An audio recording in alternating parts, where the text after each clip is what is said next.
अस्सलामुअलैकुम दोस्तों, welcome to read study learn. Microsoft Word 2013 के इस नए ट्यूटोरियल में आपको खुशामदीद करता हूं। लास्ट ट्यूटोरियल में हम लोगों ने डिस्कस किया था कि फॉर्मेटिंग पिक्चर्स पे हम लोग किस तरह से काम कर सकते हैं। तो आज जो हम टॉपिक करने वाले हैं वो है रिमूविंग बैकग्राउंड्स फॉर पिक्चर्स, यानी कि पिक्चर्स के बैकग्राउंड को हम लोग किस तरह से रिमूव कर सकते हैं। हमें जो ऑब्जेक्ट चाहिए हम सिर्फ वही बैकग्राउंड ऑब्जेक्ट रखना चाहते हैं और बाकी जो पिक्चर के पीछे जो बैकग्राउंड है हमें वो नहीं चाहिए। तो इस ऑप्शन यानी इस काम को करने के लिए लोग जो है वो काफ़ी फ़ोटोशॉप वगैरह के पेन टूल वगैरह इस्तेमाल किए जाते हैं, काफ़ी बड़े बड़े ऑप्शन इस्तेमाल किए जाते हैं। यानी कि छोटी छोटी इमेजेस के लिए भी बड़े बड़े ऑप्शन इस्तेमाल किए जाते हैं और फिर उनको इंपोर्ट किया जाता है अपने माइक्रोसॉफ्ट वर्ड के अंदर। तो उन चीज़ों को आप माइक्रोसॉफ्ट वर्ड में भी जो है परफॉर्म कर सकते हैं। माइक्रोसॉफ्ट वर्ड में भी काफ़ी सारे ऑप्शंस दिए हुए हैं कि हम किस तरह से पिक्चर्स को जो है वो अपने वर्ड के अंदर ही जो है कस्टमाइज़ कर सकते हैं। तो आज जो है हम एक इमेज पहले उठा लेते हैं और उसको उसका जो ऑब्जेक्ट है हम वो उठाने की कोशिश करते हैं। तो इन इमेजेस में से लैपटॉप वाली उठा लेते हैं, क्योंकि हम इसमें देख रहे होंगे आपके लैपटॉप भी है और बैकग्राउंड भी आ रहा है, पीछे बैकग्राउंड है काफ़ी सारा और लैपटॉप है। तो हम क्या करते हैं, हम इस लैपटॉप को उठाने की कोशिश करते हैं कि हम इस पूरे लैपटॉप को खाली उठा लेते हैं और बाकी ये बैकग्राउंड जो है वो रिमूव करने की कोशिश करते हैं। इसको पहले इंसर्ट कर लेते हैं अपने डॉक्यूमेंट में और फिर वही मसला कि हम रैपिंग में जाते हैं, इन फ्रंट ऑफ टेक्स्ट कर देते हैं इसको। अब इस पे काम शुरू करते हैं कि किस तरह से हम ये लैपटॉप रख सकते हैं अपने पास और बाकी एरिया जो है वो हम मिटा सकते हैं। सबसे पहले हम क्या करेंगे कि हम इस फॉर्मेट, ये पिक्चर सेलेक्ट होनी चाहिए और फॉर्मेट के टैब के अंदर रिमूव बैकग्राउंड का एक ऑप्शन है।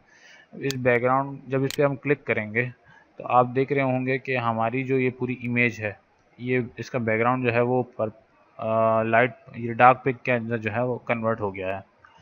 अब आप देख रहे होंगे कि इसने ऑटोमेटिकली जो है इस लैपटॉप का कुछ हिस्सा वो क्रॉप करके हमें शो करा दिया, यानी कि सेलेक्ट करके दिखा दिया कि भाई ये जो इमेज है ये मैं आपको उठा के दे सकता हूँ। बाकी जो चीज़ आपको पर्पल यानी पिंक दिख रही है, डार्क पिंक, ये जो है आपके इमेज में से वो लेस कर दिया जाएगा।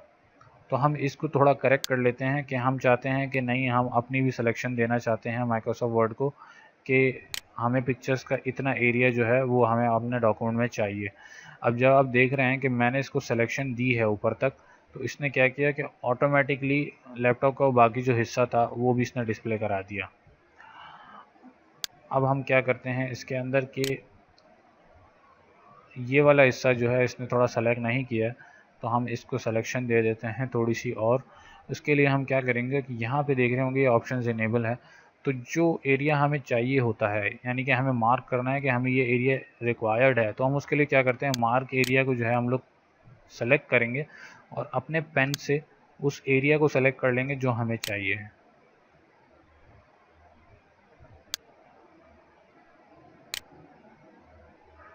ताकि ये इसको करेक्ट कर दे।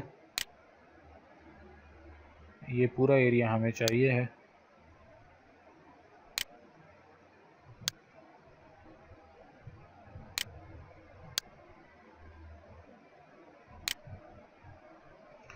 ये हमारी सिलेक्शन कंप्लीट हो गई।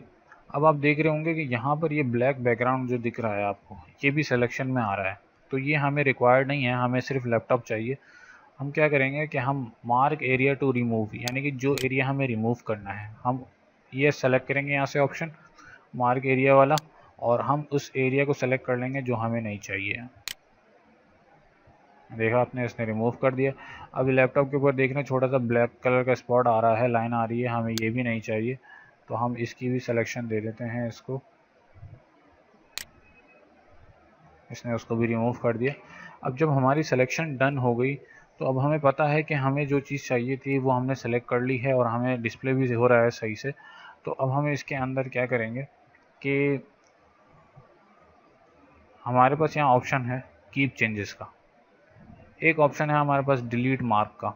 इसका क्या काम होता है डिलीट मार्क का, ये करता क्या है कि यानी कि हमने जो सिलेक्शंस की हुई हैं, ये मार्क्स हमने लगाए हैं, अगर इनमें से कोई मार्क हमें हटाना है तो हम इस ऑप्शन को सेलेक्ट करते हैं और फिर उस मार्क को हमें हटाने के लिए हम उस पर क्लिक करेंगे तो ये हमारे उस मार्क को रिमूव कर देगा। यानी कि देखें यहाँ से जब मैं इस पर क्लिक करता हूँ और यहाँ से रिमूव करूँगा तो इसने देखें वो सेलेक्ट जो मेरी सिलेक्शन थी उसको रिमूव कर दिया। इसको मैं वापस लगा देता हूँ ताकि इस एरिया को रिमूव कर दें। अब हम क्या करते हैं, हमें सिर्फ लैपटॉप चाहिए है, हमने मार्क कर लिया उसको। अब हमें ये इमेज क्रॉप करनी है, यानी कि ये एरिया रिमूव करना है, सिर्फ लैपटॉप आ जाए हमारे पास। तो हम क्या करेंगे, कीप चेंजेस पे क्लिक करेंगे तो बाकी सारा एरिया रिमूव हो जाएगा हमारे पास से, और हमारी जो एक्चुअल सिलेक्शन थी वो हमारे पास डिस्प्ले हो जाएगी। अब हम चाहें तो इस पर जिस तरह से काम करना चाहे कर सकते हैं। अब ये जो है क्या कहते हैं, आपका ट्रांसपेरेंट बैकग्राउंड के साथ आपके पास इमेज आ गई है खूबसूरत तरीके से। अभी जो वाइट एरियाज़ हैं इनको आप यहाँ से क्रॉप कर लें, ये सब रिमूव हो जाएगा यहाँ से, और यहाँ से सिलेक्शन दे दें।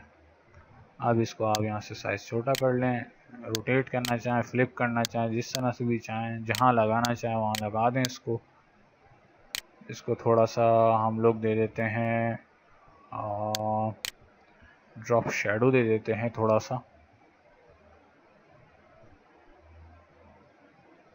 ताकि थोड़ा सा खूबसूरत लगे। और हम क्या करते हैं, इसको थोड़ा सा रोटेट कर देते हैं।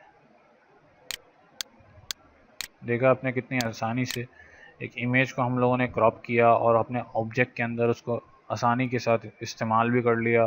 बैकग्राउंड्स भी रिमूव हो गए, किसी फ़ोटोशॉप की किसी चीज़ की ज़रूरत नहीं पड़ी, ना ही कोई रॉकेट साइंस इसमें इस्तेमाल हुई। बहुत ही आसानी के साथ बैकग्राउंड जो है वो भी रिमूव कर दिया हमने इसके अंदर। अब जब आप इसके बारे में जान चुके हैं, इस ऑप्शन के बारे में, तो आप मज़ीद इसको जो है कस्टमाइज़ कर सकते हैं अपने डॉक्यूमेंट्स के अंदर, और मज़ीद इसके साथ काम भी कर सकते हैं।